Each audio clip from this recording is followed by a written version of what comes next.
ನಮಸ್ಕಾರ ವೀಕ್ಷಕರೇ, ಸವಾಲ್ ಟಿವಿಗೆ ಸ್ವಾಗತ. ನಾನು ಶ್ರುತಿ.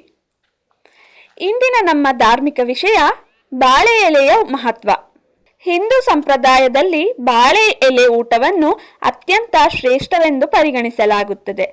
ಬಾಳೆ ಎಲೆಗಳನ್ನು ಪ್ರಾಚೀನ ಕಾಲದಿಂದಲೂ ವಿವಿಧ ಆಚರಣೆಗಳು, ಸಮಾರಂಭಗಳು ಮತ್ತು ದೈನಂದಿನ ಆಹಾರ ಪದ್ಧತಿಗಳಲ್ಲಿ ಬಳಸಲಾಗುತ್ತಿದೆ. ನಮ್ಮ ಸಂಸ್ಕೃತಿ ಆರೋಗ್ಯಕರ ಜೀವನ ಶೈಲಿಯ ಸಂಕೇತವಾಗಿದೆ. ಬಾಳೆ ಎಲೆಯ ಊಟ ಅಮೃತಕ್ಕೆ ಸಮ ಎಂಬ ನಂಬಿಕೆ ಇದೆ. ಇದರಲ್ಲಿರುವ ಅನೇಕ ಪೋಷಕಾಂಶಗಳು ಆಹಾರದ ರುಚಿಯನ್ನು ಹೆಚ್ಚಿಸುತ್ತದೆ ಎಂದು ನಂಬಲಾಗಿದೆ. ಅದರಂತೆ ಬಾಳೆ ಎಲೆ ಊಟ ಮಾಡುವಾಗ ಕೆಲವೊಂದು ಪದ್ಧತಿಯನ್ನು ಅನುಸರಿಸಲಾಗುತ್ತದೆ. ಭಾರತೀಯ ಸಂಸ್ಕೃತಿಯಲ್ಲಿ ಆಹಾರ ಸೇವನೆ ಕೇವಲ ದೈಹಿಕ ಅಗತ್ಯವಲ್ಲ, ಅದು ಧಾರ್ಮಿಕ, ಸಾಮಾಜಿಕ ಮತ್ತು ಆಧ್ಯಾತ್ಮಿಕ ಅರ್ಥವನ್ನು ಹೊಂದಿದೆ. ವಿಶೇಷವಾಗಿ ಹಿಂದೂ ಧರ್ಮದಲ್ಲಿ ಬಾಳೆ ಎಲೆಯಲ್ಲಿ ಊಟ ಮಾಡುವ ಪದ್ಧತಿಗೆ ವಿಶಿಷ್ಟ ಮಹತ್ವವಿದೆ. ಪುರಾತನ ಕಾಲದಿಂದಲೂ ಯಜ್ಞಗಳು, ಪೂಜೆಗಳು, ಹಬ್ಬಗಳು, ಮದುವೆ ಮತ್ತು ಶ್ರಾದ್ದಗಳಂತಹ ಶುಭ ಕಾರ್ಯಗಳಲ್ಲಿ ಬಾಳೆ ಎಲೆ ಬಳಸುವ ಸಂಪ್ರದಾಯ ನಡೆದು ಬಂದಿದೆ. ಧಾರ್ಮಿಕ ದೃಷ್ಟಿಯಿಂದ ಬಾಳೆ ಗಿಡವನ್ನು ಪವಿತ್ರವೆಂದು ಪರಿಗಣಿಸಲಾಗುತ್ತದೆ.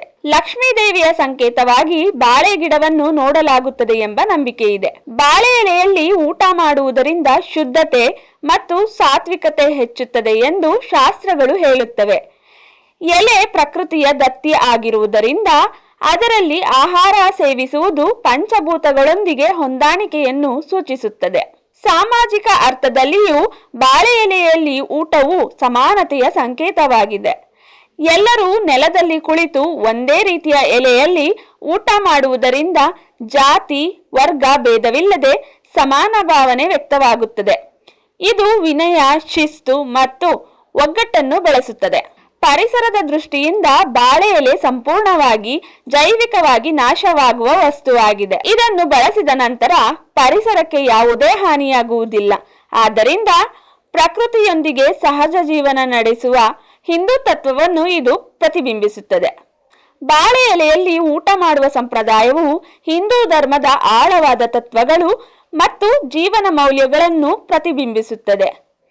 ಇದು ಕೇವಲ ಆಹಾರ ಸೇವನೆಯ ವಿಧಾನವಲ್ಲ, ಶುದ್ಧತೆ, ಸಾತ್ವಿಕತೆ, ವಿನಯ, ಸಮಾನತೆ ಮತ್ತು ಪ್ರಕೃತಿಯ ಗೌರವವನ್ನು ಕಲಿಸುವ ಪವಿತ್ರ ಆಚರಣೆಯಾಗಿದೆ.